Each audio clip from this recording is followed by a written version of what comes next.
नमस्कार दोस्तों, अग्नि की उड़ान के भाग 3 में आपका एक बार फिर से स्वागत है। तो चलिए शुरू करते हैं। रेल के डिब्बे की खिड़की से मैंने देश का देहाती रूप देखा, जो पहले नहीं देखा था। धान के खेतों में सफ़ेद धोती और पगड़ी लगाए हुए खेतों में काम कर रहे लोग तथा चमकीले रंग बिखेरती महिलाओं को देखकर ऐसा लगता था, जैसे वह कोई सुंदर पेंटिंग हो। मैं खिड़की से चिपक कर बैठा हुआ था। ज़्यादातर जगहों पर लोग किसी न किसी काम में लगे दिखाई पड़े, जिसमें एक तरह की लय और शांति थी। जानवर चरा रहे पुरुष, कुओं से पानी खींचकर ले जाती महिलाएं, कभी-कभार कोई बच्चा नजर आ जाता और ट्रेन की ओर हाथ हिलाता पीछे छूट जाता। यह बहुत ही विस्मयकारी है कि जब कोई उत्तर की ओर बढ़ता है तो भूभाग में कैसा परिवर्तन होता जाता है। गंगा नदी के इस समृद्ध एवं उपजाऊ मैदानी इलाके तथा इसकी कई सहायक नदियों ने अनेक हमले, हलचल और परिवर्तन देखे हैं। ईसा से करीब 1500 साल पूर्व उत्तर पश्चिम से आगे तक गुजरने वाले पहाड़ी क्षेत्रों में गोरी चमड़ी वाली आर्य जाति के लोग फैल चुके थे। 10वीं शताब्दी में मुसलमान आए, जो बाद में स्थानीय लोगों के साथ घुल मिल गए और इस देश का अभिन्न हिस्सा बन गए। एक साम्राज्य से दूसरे साम्राज्य का रास्ता बनता गया। धार्मिक जीतों का सिलसिला जारी रहा। इस वक्त तक भी कर्क रेखा के दक्षिण में विंध्य एवं सतपुड़ा की पहाड़ियों की श्रृंखला के कारण भारत का बड़ा हिस्सा इनसे पूरी तरह सुरक्षित बचा हुआ था। इसके साथ ही नर्मदा, ताप्ती, गोदावरी और कृष्णा नदियों का जाल इस तरह बुना हुआ था कि इससे भारतीय भूभाग के एक बड़े हिस्से की पूरी सुरक्षा रहती थी। वैज्ञानिक प्रगति के कारण ही इन सब भौगोलिक बाधाओं को पार करते हुए रेल ने मुझे दिल्ली पहुंचाया। मैं एक हफ्ते महान सूफी संत हजरत निजामुद्दीन के इस शहर दिल्ली में रुका और DTD&P एयर में इंटरव्यू दिया। मेरा इंटरव्यू काफ़ी अच्छा हुआ था। पूछे गए सारे प्रश्न आम थे, कोई भी सवाल नहीं था जो मेरी योग्यता को चुनौती देने वाला हो। इसके बाद वायुसेना चयन बोर्ड में दूसरा इंटरव्यू देने के लिए मैं देहरादून रवाना हो गया। इस चयन बोर्ड में बुद्धि के बजाय व्यक्तित्व पर ज़्यादा जोर था। शायद वे स्पष्ट तौर पर शारीरिक योग्यता को ही देख रहे थे। भीतर की उत्तेजना के बाद भी मैं शांत दिख रहा था, दृढ़ संकल्प था लेकिन साथ ही चिंतित भी। मन में विश्वास होते हुए भी तनाव था। वायुसेना के लिए 25 में से जिन 8 उम्मीदवारों का कमीशन अधिकारी के लिए चयन हुआ, उसमें से मैं 9वें नंबर पर ही आकर अटक गया। इसे लेकर मेरे भीतर एक गहरी हुक सी उठी। किंग कर्तव्य विमोढ़ सा हो गया मैं। मुझे यह समझने में थोड़ा वक्त लगा कि वायुसेना में नौकरी पाने का अवसर जो मेरे हाथों के करीब ही था, आकर निकल गया। मैं चयन बोर्ड से बाहर आ गया और एक चट्टान के किनारे पर खड़ा हो गया। नीचे एक झील थी जिसमें ऊंचाई से एक झरना गिर रहा था।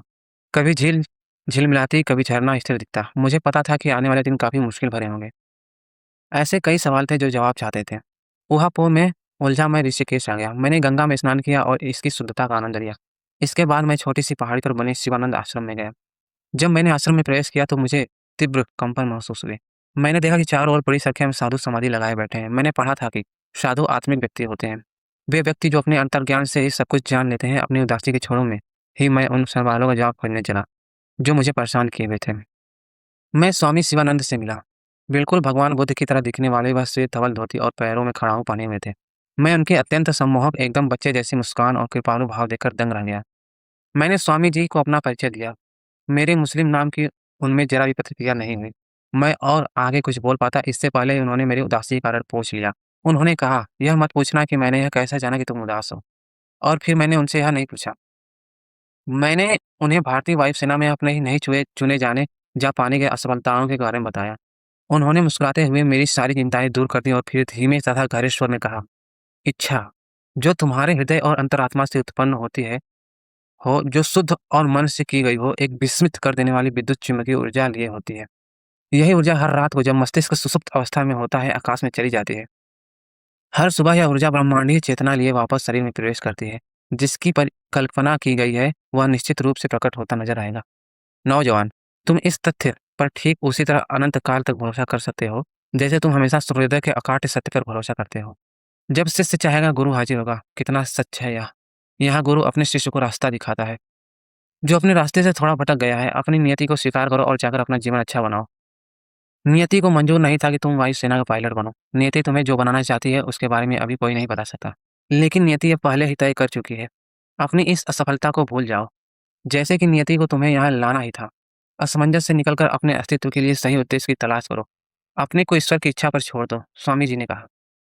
मैं दिल्ली लौट आया और DTD&P एयर जाकर अपने इंटरव्यू के नतीजे के बारे में पता लगाया। जवाब में मुझे नियुक्ति पत्र दे दिया गया। अगले ही दिन मैंने 250 रुपये के मूल वेतन पर वरिष्ठ वैज्ञानिक सहायक के पद पर काम संभाल लिया। मैंने सोचा, अगर यही मेरी नियति है तो इसे होने दिया जाए। आखिरकार अब मुझे काफ़ी मानसिक शांति थी। वायुसेना में चयन नहीं हो पाने का दुख मैंने भुला दिया था। ये सब सन 1958 की बातें हैं। निदेशालय में मुझे तकनीकी केंद्र उड्डयन में लगाया गया। अगर मैं हवाई जहाज उड़ा नहीं रहा था तो कम से कम उन्हें उड़ाने के लायक बनाने में तो मदद कर ही रहा था। ऐसा मैं सोचा करता। निदेशालय में मेरी नौकरी के पहले साल के दौरान मैंने ऑफिसर इंचार्ज आए वरदराजन की मदद से एक पराध्वनिक लक्ष्य भेदी विमान का डिजाइन करने में सफलता हासिल कर ली।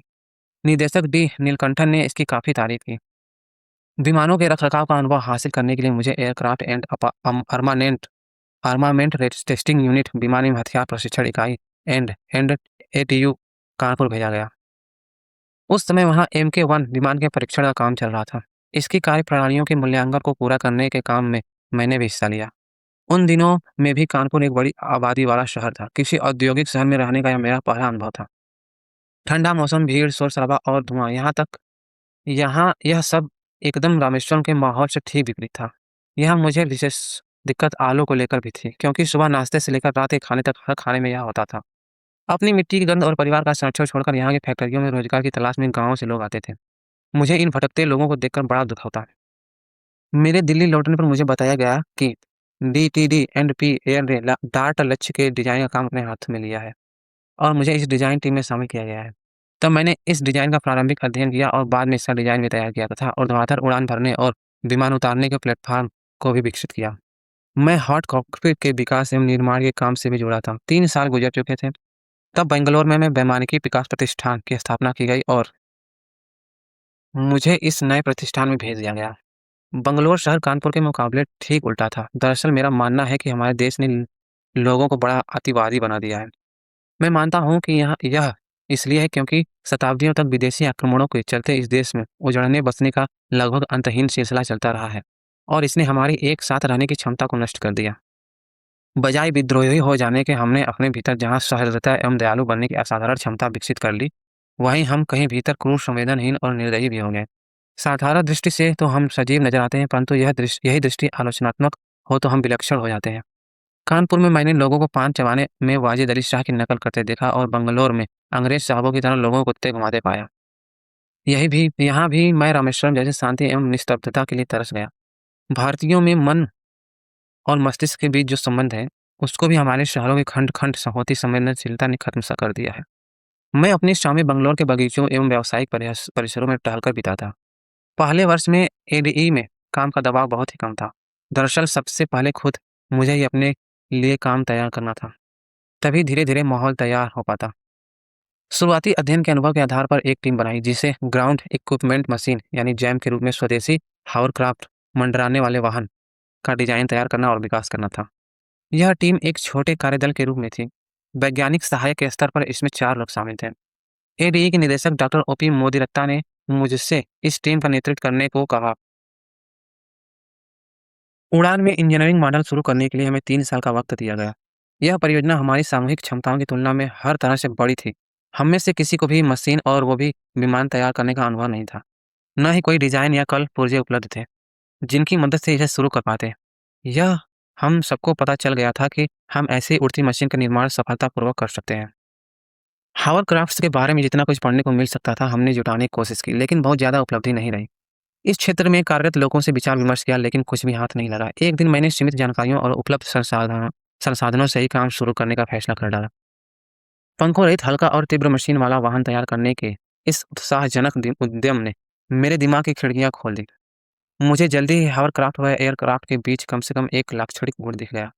आखिरकार राइट बंधुओं को भी पहला हवाई जहाज तैयार करने में 7 साल लग गए थे। मैंने पाया कि जैम परियोजना के विकास के लिए काफ़ी अच्छे अवसर हैं। ड्राइंग बोर्ड पर कुछ महीने काम करने के बाद हम लोग सीधे हार्डवेयर विकसित करने में जुट गए। एक खतरा हमेशा यह बना रहता था कि मेरे जैसे ग्रामीण छोटे कस्बे वाली मध्यम वर्गीय जिसके माता पिता की थोड़ी इच्छा हुई हो पृष्ठभूमि वाले को कहीं किनारे तो नहीं कर दिया जाएगा और अस्तित्व बचाने के लिए तब तक संघर्ष करना पड़ेगा जब तक उचित परिस्थितियां पैदा न हो। मैंने ठान लिया कि मुझे अपने ही लिए अवसर खुद तैयार करने होंगे। हिस्सा दर हिस्सा, चरण दर चरण यह सुनिश्चित तरीके से काम शुरू होने लगा। इस परियोजना पर काम करते हुए मैंने यह जाना कि अगर एक बार अपने मस्तिष्क में कोई नया विचार आ गया तो यह अपने मूल स्वरूप में कभी वापस नहीं लौटता। उन दिनों VK कृष्ण मेनन रक्षा मंत्री हुआ करते थे। वे हमारी इस परियोजना की प्रगति के बारे में जानने के बड़े इच्छुक रहते। इस परियोजना को वह भारत के रक्षा उपकरणों के स्वदेशी विकास की शुरुआत के रूप में देखते थे।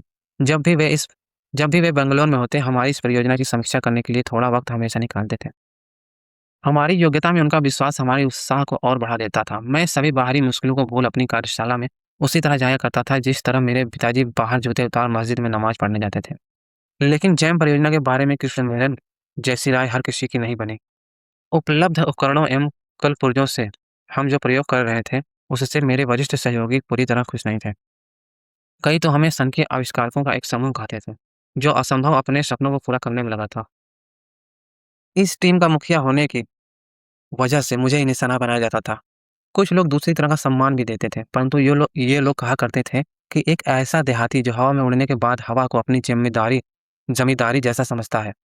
एडीई के कुछ वरिष्ठ वैज्ञानिक मेरे विरुद्ध जो टिप्पणियाँ कर रहे थे, उनसे मुझे सन 1896 में राइट बंधुओं पर लिखी जॉन ट्राविस की कविता याद आ जाती है। बाँस और सुतली से, मोम से, हथौड़े से, कूंदों से, पेंचों से, जोड़ कर, जुगाड़ कर, चमगादड़ से प्रेरित, 2 भाई दीवाने, झोंक रहे कोयला, फूँक रहे धुकानी, बना रहे देखो तो लकड़ी की एक परी। जब यह परियोजना 1 साल पुरानी हो चली थी, रक्षा मंत्री कृष्ण मेनन एडीई के दौरे पर आए। मैं उन्हें अपनी कार्यशाला में ले गया। अंदर एक टेबल पर जैम मॉडल अलग-अलग हिस्सों में रखा हुआ था। यह मॉडल युद्ध क्षेत्र में प्रयोग में लाए जाने वाले व्यावहारिक हॉवरक्राफ्ट के विकास के लिए 1 साल के अथक प्रयास को दर्शा रहा था। कृष्ण मेनन ने आश्वस्त होने के लिए कि अगले वर्ष यह परीक्षण उड़ान में शामिल कर लिया जाएगा, मुझसे एक के बाद एक कई सवाल पूछे। उन्होंने डॉक्टर मेदिरत्ता से कहा, कलाम की इस जुगत से जैम के परीक्षण उड़ान संभव है। भगवान शिव के वाहन के प्रतीक के रूप में इस हॉवरक्राफ्ट को नंदी नाम दिया गया। इस मॉडल को संपूर्ण आकार एवं रंग रूप दिया जाना हमारी उम्मीदों से परे था। हमारे पास इसका केवल ढांचा ही था। मैंने अपने साथियों से कहा, यह उड़ने वाली मशीन है, सनकियों के समूह द्वारा बनाई गई नहीं, बल्कि इंजीनियरों की योग्यता से तैयार मॉडल। इसकी तरफ मत देखिए, यह देखने के लिए नहीं बना है, बल्कि इसके साथ उड़िए। रक्षा मंत्री कृष्ण मेनन ने अपने साथ आए अधिकारियों द्वारा व्यक्त की गई सुरक्षा संबंधी चिंताओं को नजरअंदाज करते हुए नंदी में उड़ान भरी। मंत्री के साथ आए ग्रुप कैप्टन ने, जिसे कई हजार घंटे की उड़ान का अनुभव था, मेरे जैसे अनुभवहीन एवं नागरिक पायलट थे, मंत्री महोदय को सुरक्षित रखने के लिए खुद विमान उड़ाने का प्रस्ताव रखा और मुझे हॉवरक्राफ्ट से बाहर आ जाने का संकेत दिया। जिस मॉडल को मैंने बनाया था उसे उड़ाने में मुझे कोई शंका नहीं थी और तब मैंने नहीं का इशारा करते हुए सिर हिला दिया। इस तरह संकेतों में मेरे और उस ग्रुप कैप्टन के संवाद को देखते हुए कृष्ण मेनन ने हंसकर उस ग्रुप कैप्टन के सुझाव को नकार दिया और मुझे उड़ान भरने का संकेत दे दिया। वे बहुत खुश थे। तुमने दिखा दिया कि हॉवरक्राफ्ट के विकास में जो बुनियादी समस्याएं थीं, उन्हें दूर कर लिया गया है। इससे भी शक्तिशाली वाहन तैयार करो और मुझे दूसरी बार की सवारी के लिए बुलाओ। कृष्ण मेनन ने मुझसे कहा, ग्रुप कैप्टन गोले, जो कालांतर में एयर मार्शल तक बने, बाद में मेरे बहुत अच्छे दोस्त बन गए। हमने इस परियोजना को समय के भीतर पूरा कर लिया था। हमारे पास अब 550 किलोग्राम वजन और 40 मिमी वायु दाब पर उड़ सकने वाला हॉवरक्राफ्ट था। डॉक्टर मेदिरत्ता